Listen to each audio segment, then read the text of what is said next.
नमस्कार। भाषा र साहित्यको संसार कार्यक्रम अन्तरङ्गमा तपाईलाई हार्दिक स्वागत छ। म घनश्याम पथे। भाषा त्यो माध्यम हो जसले समाजलाई जोड्ने काम गर्दछ र साहित्य समाजको ऐना हो जसले संसारलाई प्रतिबिम्बित गर्दछ। कार्यक्रम अन्तरङ्गमा हामी यिनै दुईवटा तत्त्वहरूको सेरोफेरोमा रहेर आफ्नो सृजना यात्रामा लागिरहनुभएका सर्जकसँग अन्तरङ्ग कुराकानी गर्ने गर्दछौँ। यसै क्रममा आज हामीसँग हुनुहुन्छ साहित्यकार चेतन पथ माधव। उहाँसँग अन्तरङ्ग कुराकानी गर्ने जमर्कोमा आज हामी जुटेका छौँ। कार्यक्रममा कुराकानी थाल्नुभन्दा पहिले प्रस्तुत गर्दैछौँ आजका हाम्रा अतिथिको व्यक्तिगत विवरण। विक्रम सम्वत 2039 साल माघ 1 गते टोखा 1 झोर महाङकाल काठमाडौँमा जन्मिनुभएका आजका हाम्रा अतिथि हाल काठमाडौँमै बस्दै आइरहनु भएको छ। उहाँको वास्तविक नाम माधव बिडारी रहेको छ।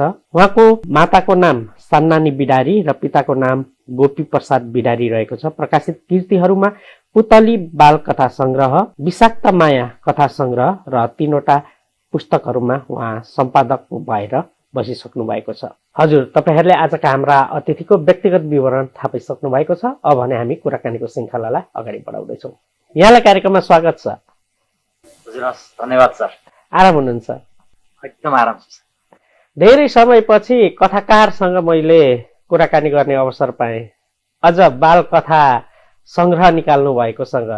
यो त्यहीबाट कुराकानी अगाडि बढाउन चाहे। हुन त तपाईँ कविता पनि लेख्नुहुन्छ, कविता बिचमा हामी सुन्छौँ नै।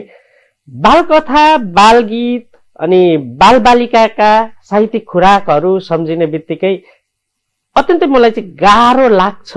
ती कुराहरू लेख्न साँच्चै गाह्रो हुन्छ होला जस्तो लाग्छ। किनभने आफू बालबालिका जस्तो हुनु पर्यो एक, दोस्रो कुरो त्यहाँ कुनै शब्द दुईटा अर्थ दिने खालका गयो भने त त्यसले पार्ने प्रभाव सकारात्मक र नकारात्मक होइन। अनि बालबालिकाको दिमाग त फेरि छिट्टै टिपिहाल्ने खालको हुन्छ। अनि कतै आफूले दिएको खुराकबाट चाहिँ नकारात्मक प्रभाव पो पार्ने हो कि जस्तो यस्ता मलाई लागेका जस्ता मैले अनुभव गरेका जस्ता डरहरू हुन्छन् कि हुँदैनन् यो बाल साहित्य लेख्दा? पक्कै सर, हजुरले भने जस्तो डर चाहिँ पक्कै हुन्छ। बाल साहित्य वास्तवमा एकदम संवेदनशील चाहिँ कुरा हो। किनभने हामीले लेखेका कुराहरू चाहिँ बालबालिकाले पढ्छन्।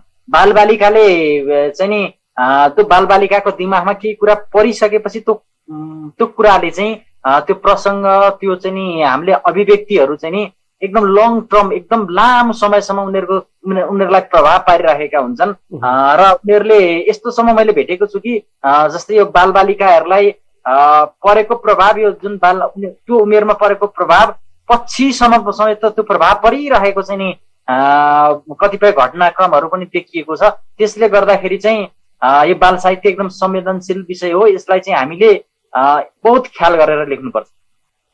तपाईले के कस्ता कुराहरू अध्ययन गर्नु पर्यो अथवा आफूले अगाडि नै ती कुराहरूको बारेमा अध्ययन गरेर चाहिँ तयारी गर्नु पर्यो यो बालकथा संग्रह सिर्जना गर्दा?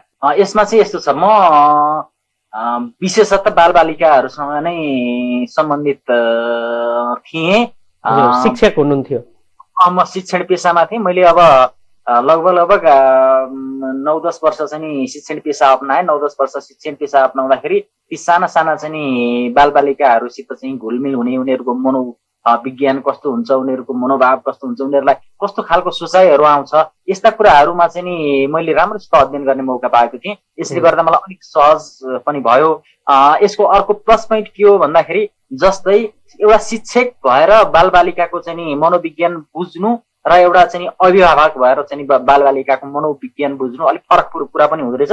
म त्यो दुईटै कुराबाट चाहिँ बालबालिकासित चाहिँ नजिक छु। त्यो भएको कारणले पनि मलाई अलिक सहज गर्यो। यो बालबालिकाकै प्रसङ्ग र साहित्यको प्रसङ्ग जोडिँदै गर्दाखेरि मलाई के पनि सोध्न मन लाग्यो भने जस्तो बालबालिकाहरू स्कुल लेभलसम्म अथवा 7-8 कक्षासम्म पढुन्जेलसम्म साहित्यलाई रमाई पढ्ने, कविताहरूमा लय अब छन्दमा छ भने लय हालेर वाचन गर्ने, अनि गद्यमा छ भने त्यसलाई गद्यकै पारामा कविता पढ्ने, कविता मन पराउने, कथा मन पराउने हुन्छन्।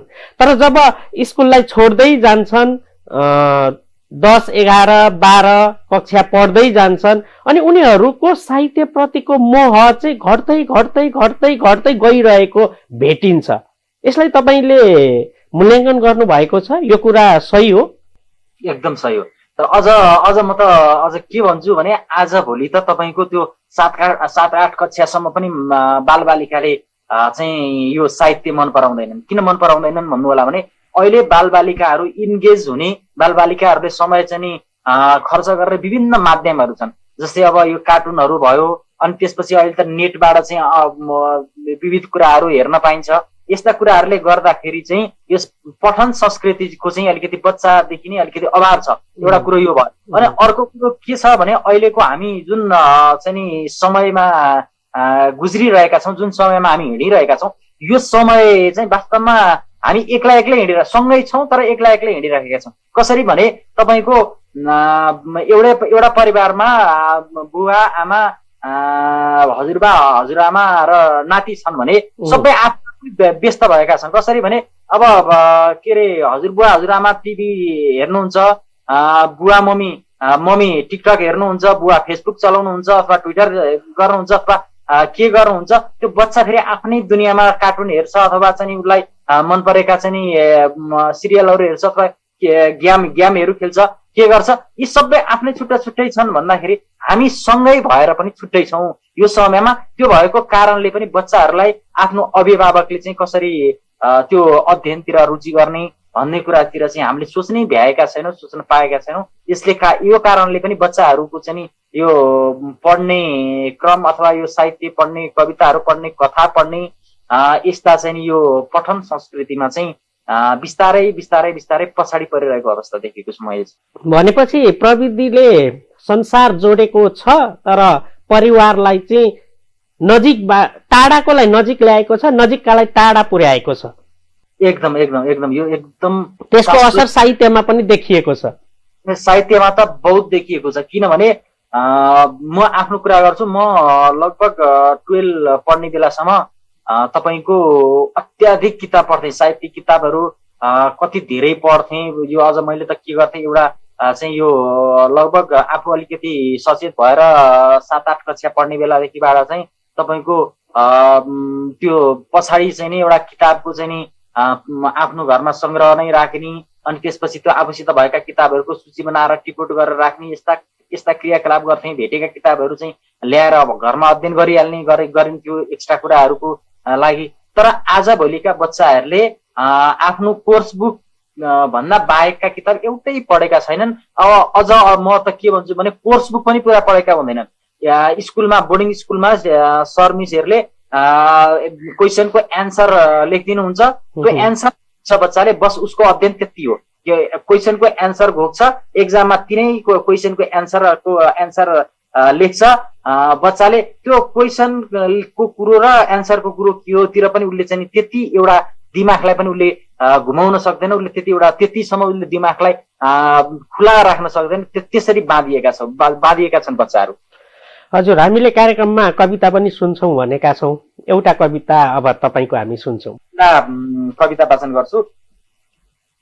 कविता चाहिँ एउटा नारा कविता खालको कविता छ। कविताको शीर्षक छ घोषणा गरौँ।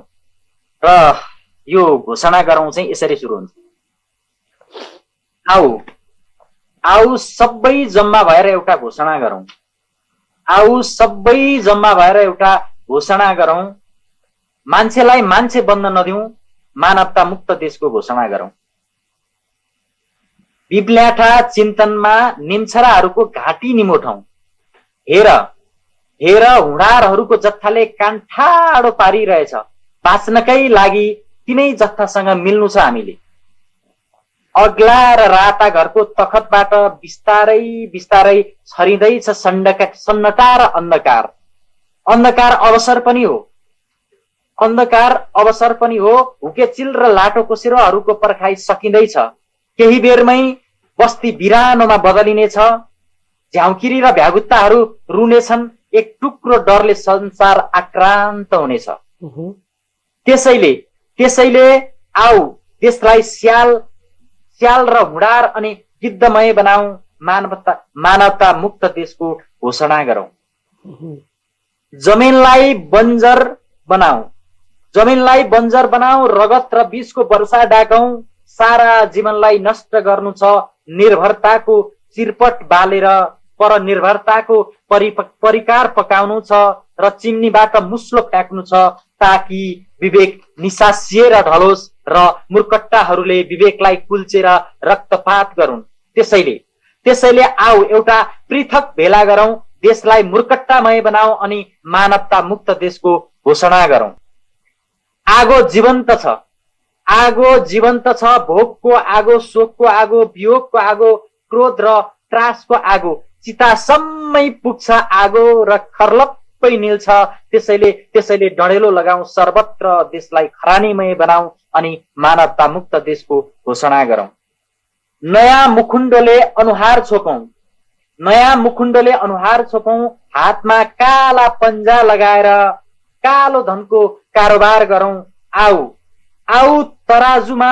आऊ तराजुको एकापट्टि मानवता र अर्कोपट्टि कालो धन राखेर जोख्दै मानवतालाई हातमा किनबेच गरौं। आऊ तराजुको एकापट्टि मानवता र अर्कोपट्टि कालो धन राखेर जोख्दै मानवतालाई हातमा किनबेच गरौं अनि मानवता मुक्त देशको घोषणा गरौं, अनि मानवता मुक्त देशको घोषणा गरौं। धन्यवाद सर। मिठो, अत्यन्तै मार्मिक। हजुर, हामीले बालबालिकाका केही साहित्यिक पाटाहरूलाई अगाडि सक्यौं। अब हामी युवा वर्गमा जाउँ। युवा वर्ग पनि अब साहित्यमा एक समय थियो, युवा वर्ग जुन बेला यो जनआन्दोलन पछिको समय थियो त्यति बेला वात्तै आएको थियो युवा वर्ग साहित्य पढ्नमा, तर त्यो क्रम अब निरन्तर घट्दो क्रममा छ। यसलाई पनि तपाईँले कसरी मूल्याङ्कन गर्नुभएको छ? यो यस्तो छ, यसमा के कस्तो रूपमा हेर्नुपर्छ भने युवालाई अवसर चाहिन्छ, युवालाई अवसर चाहिन्छ। अब अवसर चाहिँ साहित्यमा अवसर भन्नाले मैले यसरी ल्याएँ, अवसर भन्नाले साहित्यमा व्यावसायीकरण छैन। अब तपाईको युवा भनेको त ऊर्जाशील व्यक्तित्व हो, ऊर्जाशील समयको चाहिँ मान्छे हो। अब यो समयमा उनीहरूको काँधमा धेरै जिम्मेवारी हुन्छ। अब यसरी यो धेरै जिम्मेवारी हुँदाहुँदै यसलाई यो जिम्मेवारी पनि पुरा गर्नु र यो चाहिँ नि एक प्रकारले साहित्य वास्तवमा अनुत्पादित क्षेत्र त होइन, तर साहित्य चाहिँ नेपालको परिप्रेक्ष्यमा अनुत्पादित नै हो।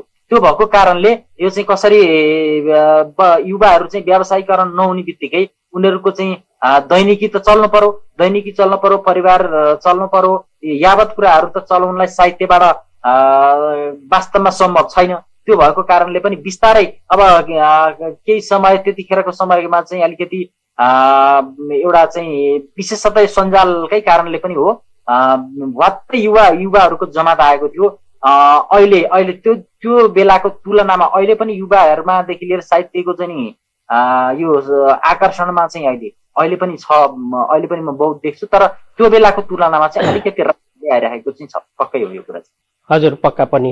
अबको पालोमा कथातिर लाग्दैछौँ हामी। जस्तो तपाईँले कथा सङ्ग्रहमा बढी कलम चलाउनु भएको छ, कथा सङ्ग्रह निकाल्नु पनि भएको छ होइन, बालकथा सङ्ग्रह पनि निकाल्नु भएको छ, अर्थात् कथामा मन दिनु भएको छ, शब्दहरू खर्चिनु भएको छ, साहित्यिक विधामा कथालाई तपाईँले अँगाल्नु भएको छ। यो आफ्नो रोजाइको विषय हुन्छ, तर त्यसमा खास राज पनि हुने गर्छ। तपाईँले कथालाई नै लिनुको राज केही छ? यस्तो छ, पहिलो कुरो भनेको कथा भन्ने बित्तिकै मान्छेको एउटा दिमाग चाहिँ अलिकति चाहिँ एक्टिभ हुने गर्छ। किन एक्टिभ हुने गर्छ भन्दाखेरि कथा चाहिँ नि सबैलाई रुचिको विषय पर्छ।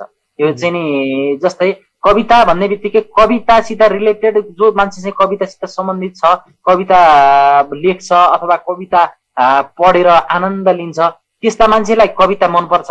त्यो एक पक्ष, किनभने कविताको जुन लिने वर्ग छ त्यो वर्ग चाहिँ अलिकति साँघुरो छ, खुम्चिएको छ, थोरै छ। त्यो भएको कारणले तर कथाको चाहिँ नि यो पाठक चाहिँ असीमित छन्। कथा जसलाई नि मनपर्छ, समय भएर चाहिँ कथा पढ्न पायो भने जोसुकैलाई पनि मनपर्छ। एउटा कुरो त्यो पनि भयो। अनि अर्को कुरो के छ भने अहिलेको साहित्यिक बजारलाई हेर्ने हो भने कथाको उपन्यासको आख्यान विधाको चाहिँ अलिकति मार्केट फराकिलो छ। अहिलेसम्म मैले बुझे अनुसार एकाध कृतिहरू कविता अथवा गजल मुक्तकका किताबहरू एकाध किताबहरूले चाहिँ अलिक राम्रो चाहिँ नि मार्केट लिएका छन् एकाधले, तर अधिकांश चाहिँ नि उही आफ्नो एउटा चाहिँ रुचिको विषय भएको कारणले लेख्ने अनि त्यसपछिबाट पैसा खर्चिएर चाहिँ विमोचन गर्ने तामझामले अनि त्यसपछि झोलामा 8-10 वटा किताब बोक्दै कार्यक्रमतिर घुम्ने अनि त्यसपछिबाट ल यो किताब मेरो किताब यो लिइदिनुहोस् यो पढिदिनुहोस् है हजुरले भनेर चाहिँ फोटो त्यो किताब दिने अनि त्यसपछि जसले लिन्छ त्यसले पुरा पढ्दैन। त्यसले म ठोक्कसित भन्छु एकाध मान्छेले पढ्छ नत्र अधिकांशले पढ्दैन। यसरी नपढेपछि अनि के हुन्छ भन्नु होला भने त्यसको उही घरमा लगेर उसले थन्काएर राख्छ, त्यसको केही प्रतिक्रिया पनि दिँदैन। त्यसबाट जुन एउटा लेखकले चाहिँ जुन प्रतिक्रियाको चाहिँ अथवा जुन चाहिँ आफ्नो चाहिँ एउटा आत्मसन्तुष्टिको लागि जे कुरा अपेक्षा गरेको थियो त्यो कुरा पुरा हुँदैन। त्यो भएको कारणले चाहिँ आख्यान विधालाई नै रोजेको मैले।